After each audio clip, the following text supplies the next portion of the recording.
Hello everyone and welcome back once again to Cauldrons of War, Stalingrad, here with another bonus episode brought to you by my Patreon supporter, Boom Morale. With that said, last time we had a choice to make, and I decided to do that in the next episode, but then when I reloaded it, it basically just got to the turn as normal, and we actually have that choice now later on. Now I did check it and it seems like I just have to let Hitler take over because I don't want priority to Army Group B as it is. So let's just get started. Let's get these to the front, and as it is I can really only do shelling with those guys or they're gonna break. Now I actually wanted to get the 6th Army over in here.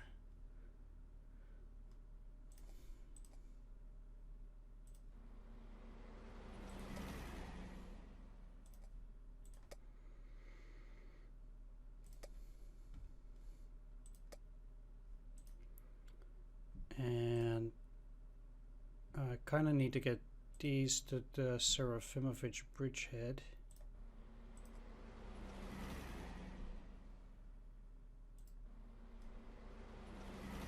And get you supplied, because they're doing some nasty here and I don't like it against those Alpini, so I definitely need more forces there. And here you can't do anything.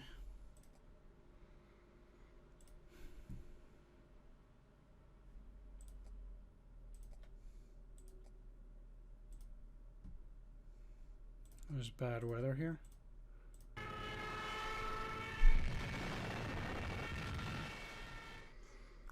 Those NKVD troops are relatively easy to kill.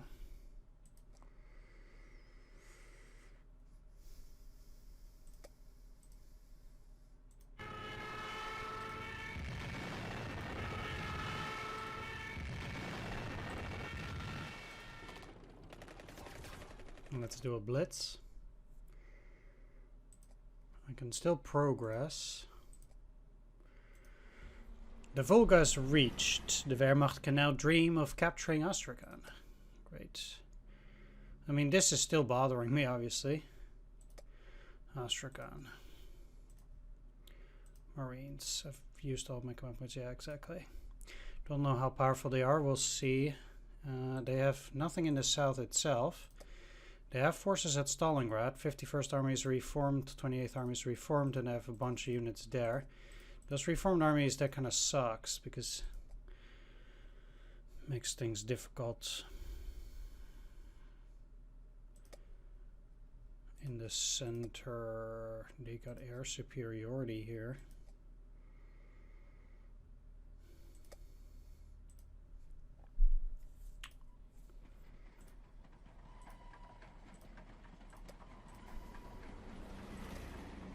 I need 9th Army back on the front. Yeah, they got an air bombardment.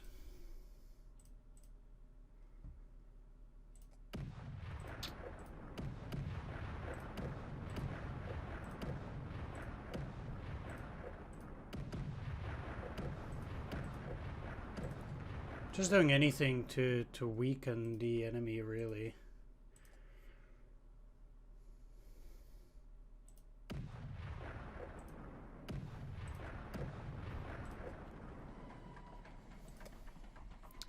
Picture of Stalingrad, we already read that. I'm going to pursue operations in the Caucasus.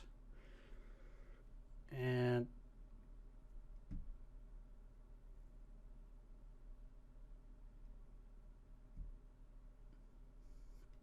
Hitler takes over. Comfortable winter. Battles consume so much ammunition that sometimes our logistics system struggles to keep up. Winter supplies are piling up in warehouses in the heart of the Reich. But there always seems to be priority equipment to send to the front. Are we preparing last year's mistake? Winter in the steppe does not only require warm clothes, it also requires stoves, charcoal, wood for the barracks, and much more. The alternative is simple. Deliver ammunition to quickly end this campaign or prepare for wintering. Group South and Group North will be considered ready for winter. And Center too, whatever your choice. Non-German, non-Spanish, and non-Finnish Axis troops are considered unequipped for winter regardless of your choice. So that's Hungarian, Romanian forces. And mountain troops are still considered winter equipped. Let's give priority to the munitions.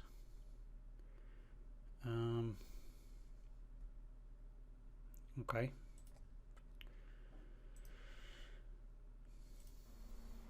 I guess I'll just supply those. And KVD to the front. They did a night raid on the 22nd Panzer. Doesn't really do anything. Defense in debt. At Astrakhan, they attacked and then entrenched.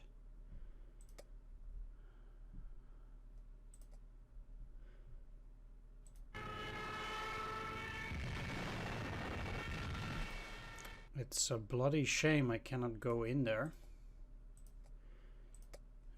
They keep retreating, which is fine. Ammunition. Then they attack the Alpini and they attack the Alpini again. I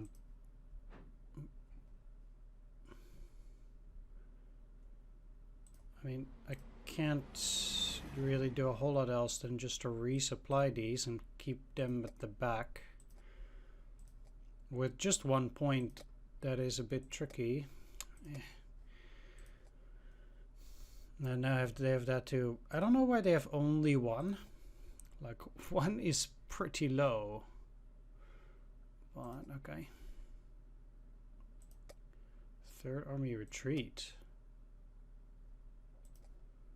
Just a bunch of refits.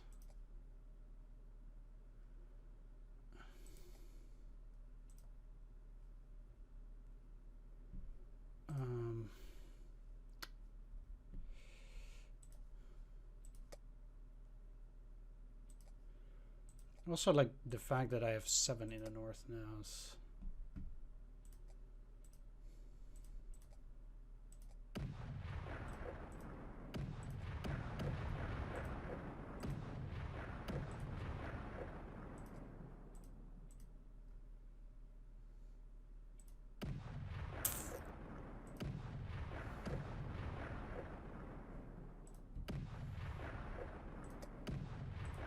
Okay, so that was frustrating.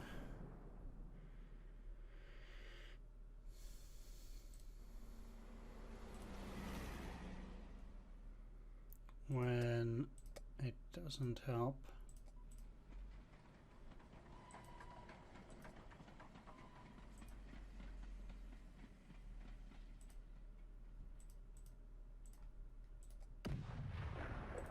But I'm having a very little ammunition anyway.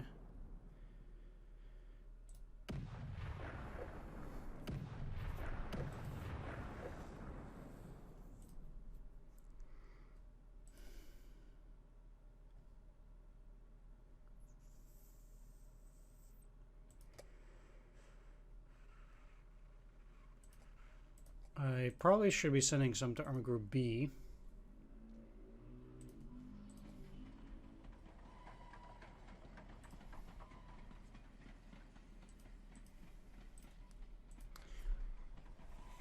So they might have a better time of it. And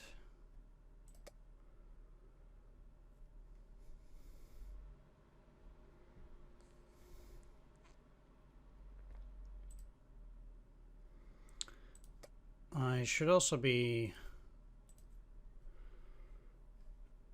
sending some troops over to the push towards Orel here.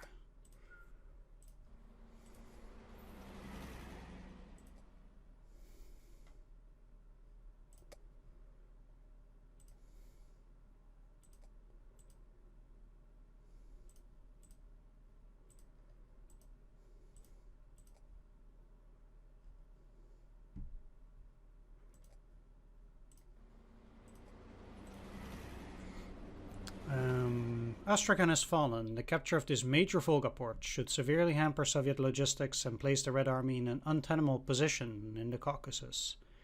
Great. Festung Astrakhan.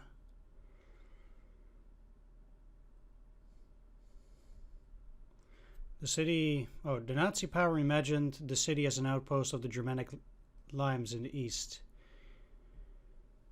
The city, although transformed into a fortress, is undoubtedly indefensible in the long run because of the little reserves of food and ammunition that were gathered. Right. Fair enough.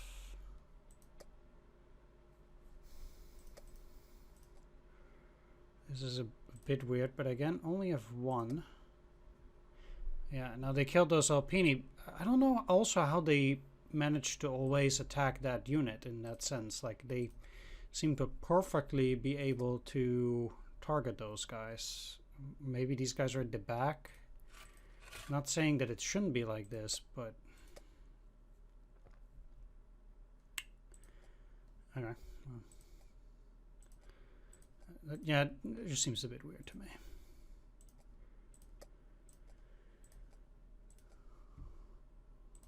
I would love to refit, but with just 1 point. Like, I thought they were supposed to have 2, and now they continuously have only 1.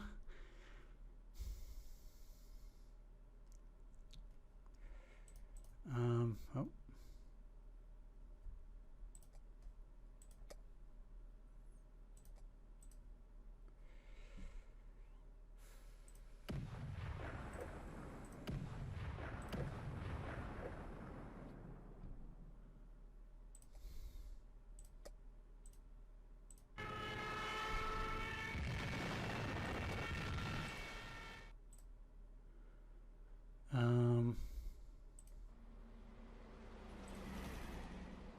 I need to take out 6th Army, because that's the only way I can potentially send it down. How many trucks do I still have at Crimea? 50.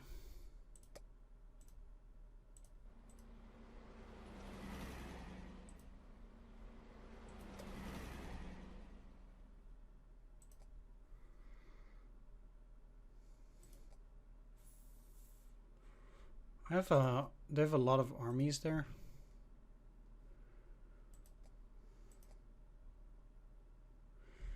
And yeah, it seems they got themselves in a little bit of a pickle in here. How many reserves do they have anyway? At the Bryansk front, they have a reformed 38 army.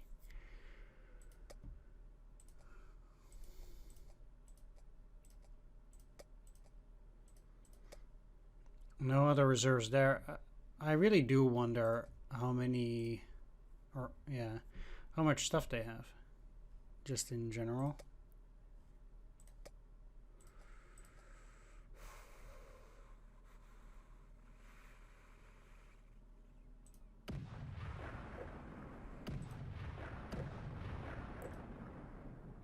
Many of these tank corps don't seem to be doing too well.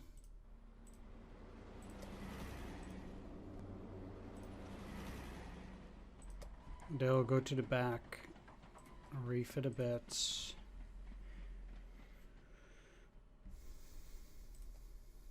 No, I'll have them go to the front as well.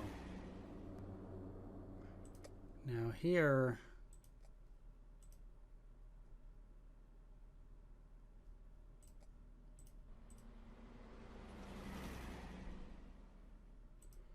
They...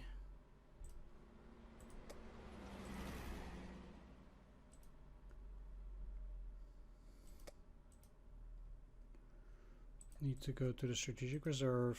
This is the Dnieper Rzhev Drive.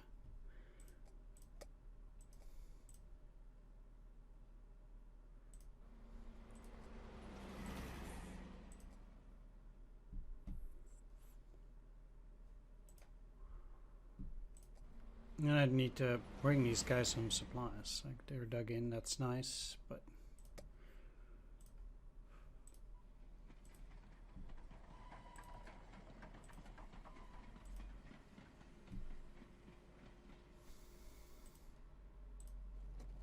Nothing.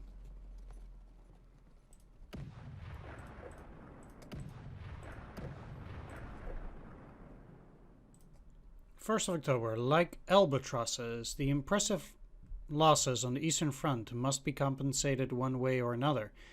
Marshal Hermann Göring, chief of the Air Force, was called upon. He reluctantly decided to form Luftwaffe field divisions intended to fight on the ground. Obviously, these divisions will remain under the control of the Luftwaffe, even if their command will be delegated to the army.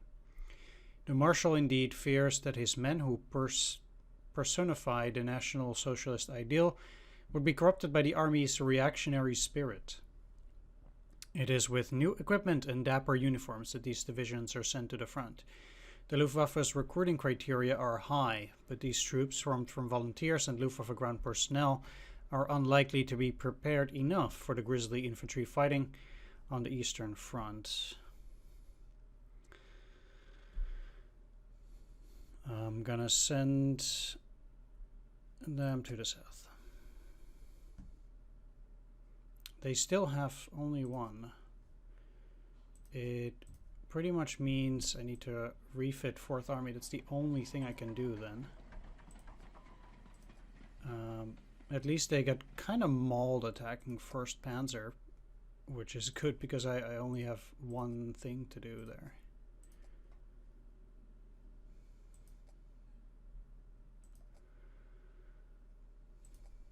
Nothing here.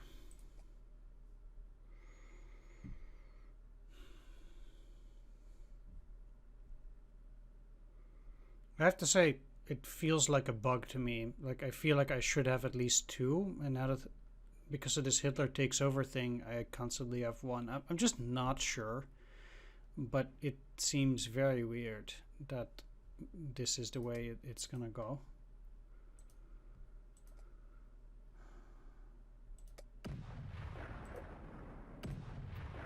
Okay. That means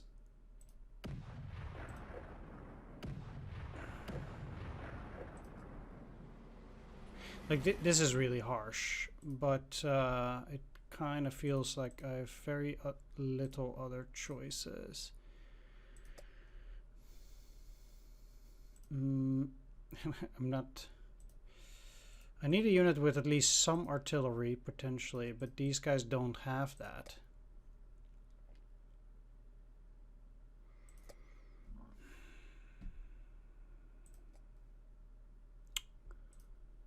There's yet another army.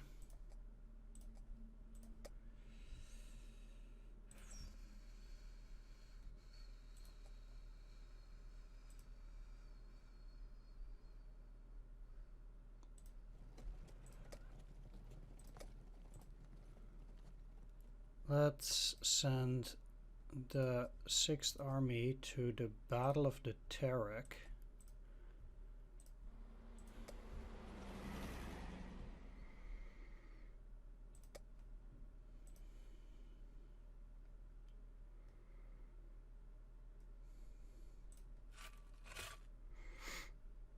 Hedgehog defense.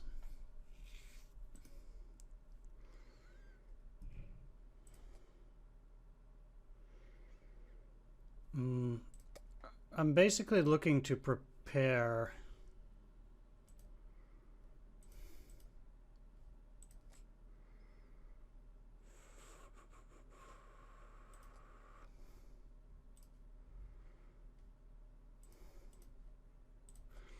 for an all-out offensive in the Terek area.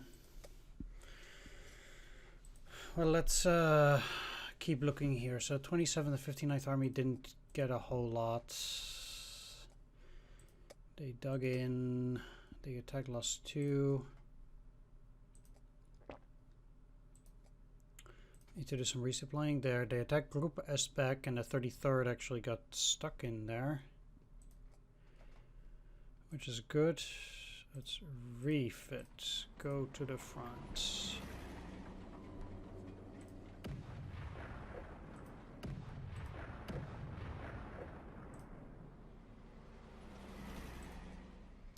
Resupply.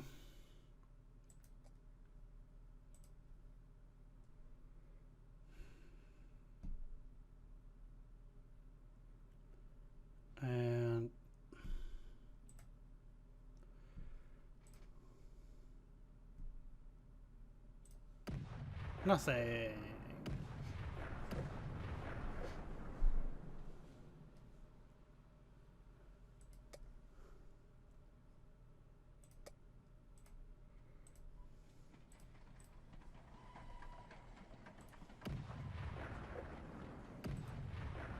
Good.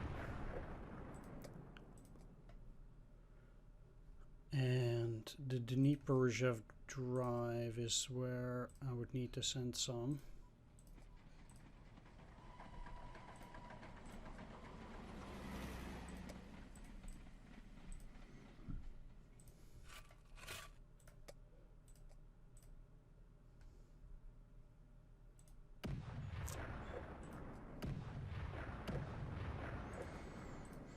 All right.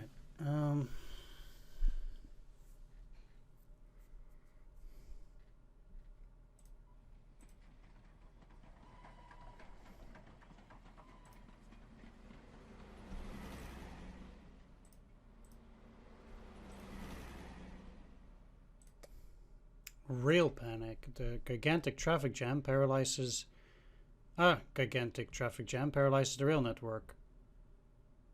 500 trains are blocked everywhere between the Reich and Ukraine. An accumulation of various causes ended up causing this disaster. The shortage of coal, abundant rains, but also sabotage carried out by the partisans. The fragility of our network is worrying. These traffic jams should, however, be reabsorbed within a few days. Annoying logistics. First, snow. The snow. With it, the horror of a wintering in Russia embraces the German soldier. The specter of the great Napoleonic army retreat haunts generals and soldiers. With the fall of temperatures, it is the morale of the Wehrmacht that falls even further. Fucking country. General Winter enters the game, and the soldiers' low morale can be read in their letters, asking families to send them ear protectors, socks, and gloves. These letters cause concern among the population, who begin to hold the regime responsible for the situation. The Panzer Cemetery. General Winter has done more to defeat your Panzer divisions than the best Russian generals. With such negative temperatures, using trucks and tanks for excessive offensives is out of the question. Even with oils and fuels adapted to the cold, the machines break down one after the other. Panzers are sometimes abandoned in the middle of the countryside when it's illusory to hope for refueling or spare parts. With the Russian winters, panzers can no longer get away from the main roads to prance on the rear of the enemy. You have to proceed methodically. It's such a tough word to pronounce. Methodically. Jeez. Methodically. By bombarding your objectives for a long time. Yeah.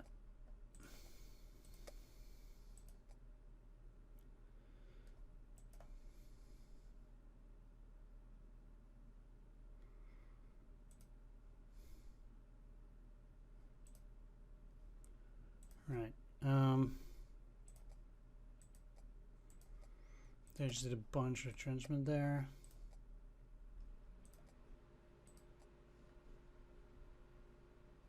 Okay.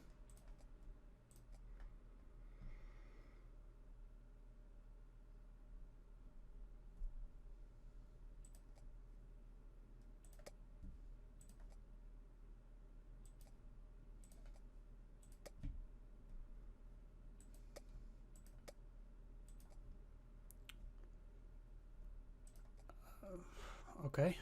That's also kind of weird. Then nothing here. Got a human waves and then they lost some. Guess the 33rd is just straight up dead. All of these guys are in reserve.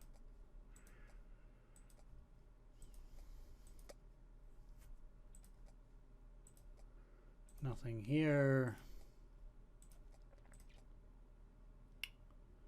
They lost a tank on the 8th Army. And the 54th lost a lot of cohesion. Right.